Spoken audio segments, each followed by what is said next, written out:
حدیث شریف میں آتا ہے حضور علیہ الصلاۃ والسلام نے ارشاد فرمایا، یہ بات جب ویسے علماء کرتے ہیں یا جب ویسے حدیث سناتے ہیں یا جب ویسے قرآن کی آیات سناتے ہیں، لوگوں کی کھوپڑی کے اوپر سے چلی جاتی کہ پتہ نہیں مولوی صاحب اس صدی میں بیٹھ کے کون سے پرانے زمانے کی باتیں کر رہا ہے۔ ابن ماجہ کی حدیث ہے، حضور علیہ الصلاۃ والسلام نے فرمایا،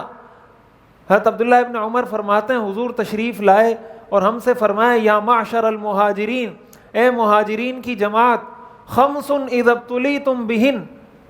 5 چیزیں ایسی ہیں جب تم اس میں مبتلا ہو جاؤ، وَأَعُوذُ بِاللَّهِ أَن تُدْرِكُوهُنَّ، اور میں اللہ کی پناہ چاہتا ہوں اس بات سے کہ تم اس میں مبتلا ہو۔ حضور نے صحابہ کو فرمایا، میں اللہ سے اس بات کی پناہ مانگتا ہوں کہ اللہ تمہیں کہیں اس میں مبتلا نہ کرے۔ ان 5 چیزوں میں سے حضور نے فرمایا ایک چیز، لم تظہر الفاحشۃ فی قوم قط حتى يعلنوا بها الا فشا فیہم الطاعون والاوجاع التي لم تكن في اسلافهم الذين مضوا، جس قوم میں بے حیائی عام ہو جائے، ابن ماجہ کی حدیث ہے، حضور نے فرمایا ایسا نہیں ہوا، کبھی ایسا نہیں ہوا، لم تظہر الفاحشۃ قط، کبھی کوئی ایکسیپشن نہیں ہے، کبھی ایسا نہیں ہوا دنیا میں کہ کسی قوم میں بے حیائی عام ہوئی ہو، اور ایسی عام ہوئی ہو حتیٰ یعلنوا بہا، کہ وہ کھلم کھلا بے حیائی کرنے لگ جائے، الا فشا فیہم الطاعون، لیکن اس کا نتیجہ یہی ہوتا ہے کہ ان میں طاعون کی بیماری پھیل جاتی ہے، والاوجاع التی لم تکن مضت، اور اللہ تعالیٰ ایسی بیماریاں اس قوم میں پیدا کر دیتا ہے جن بیماریوں کے نام ان کے بڑوں نے نہیں سنے ہوتے۔ یہ حدیث ہے کہ جس قوم میں بے حیائی عام ہو جائے، کھلم کھلا بے حیائی کی جائے، حضور علیہ الصلاۃ والسلام نے فرمایا آپ سے زیادہ سچا کوئی نہیں ہو سکتا کہ اللہ تعالیٰ ان کو طاعون میں مبتلا کرتا ہے۔ طاعون کا مطلب کرونا وائرس میں مبتلا کرتا ہے۔ اللہ تعالیٰ ان کو ایسی بیماریوں میں مبتلا کرتا ہے جن کے انہوں نے نام نہیں سنے ہوئے ہوتے۔ آپ نے 2 مہینہ پہلے کرونا وائرس کا نام سنا تھا؟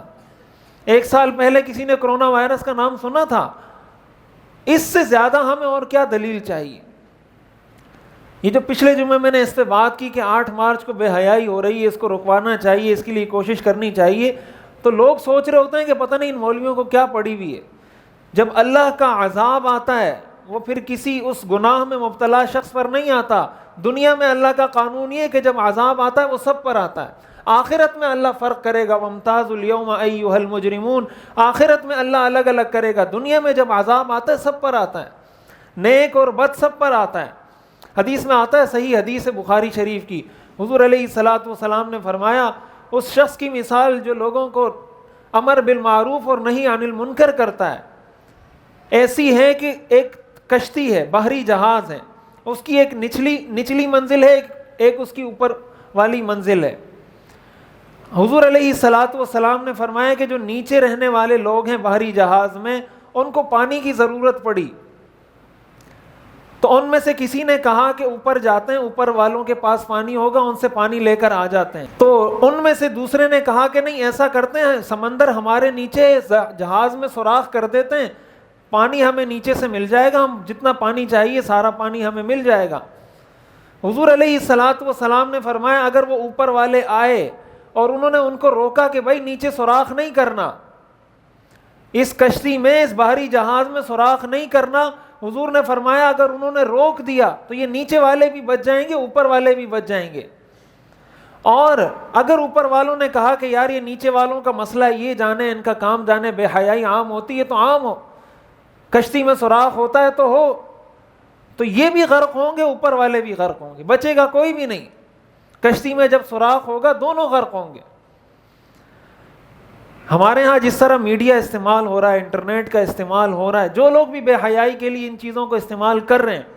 چاہے وہ کوئی فرد ہو، چاہے وہ کوئی ادارہ ہو، چاہے وہ کوئی تنظیم ہو، چاہے وہ کوئی خواتین کی تنظیم ہو، چاہے وہ کوئی لبرل ہو، یہ پوری قوم کے، پوری امت کے دشمن ہیں۔ اس لیے کہ جب عذاب ان کی ان حرکتوں کی وجہ سے آئے گا، اور اس میں ہم سب مبتلا ہیں۔ آج کل ہمارے ہاتھ میں موبائل ہے، ویڈیوز ہیں، یوٹیوب چل رہا ہے، کیا کچھ ہم نہیں دیکھتے اس پر، کیا کچھ بے حیائی ہم اس پر نہیں کرتے۔ جب انسان اس میں کوئی فحش ویڈیوز، فحش چیزیں دیکھ رہا ہے، اس کو یہ بات سمجھ لینی چاہیے کہ یہ کرونا وائرس ہم پر خدا کا عذاب بن کر آئے گا، اور اگر ہم اس سے بچ جاتے ہیں اللہ ہمیں بچا لے گا. اس کا سبب اصل میں ہی ہے. دنیاوی سبب تو کچھ بھی ہو سکتا ہے, اللہ نے جو اس کا سبب اصل میں بتایا اس کا ظاہری سبب اللہ کسی کو بھی بنا دیتا ہے. کوئی بھی چیز بن جاتی ہے لیکن اس کے پیچھے بنیادی طور پر یہ چیز چل رہی ہوتی ہے. اس لیے یہ بہت اہم بات ہے. ہم اپنے آپ کو بے حیائی سے بچائیں گے تو اللہ تعالیٰ ہمیں کرونا وائرس سے اور اس طرح کی بیماریوں سے بچائے گا, اور اگر بے حیائی سے اپنے آپ کو نہیں بچائیں گے تو اللہ کے علاوہ کوئی پھر انسان کو بچا نہیں سکتا.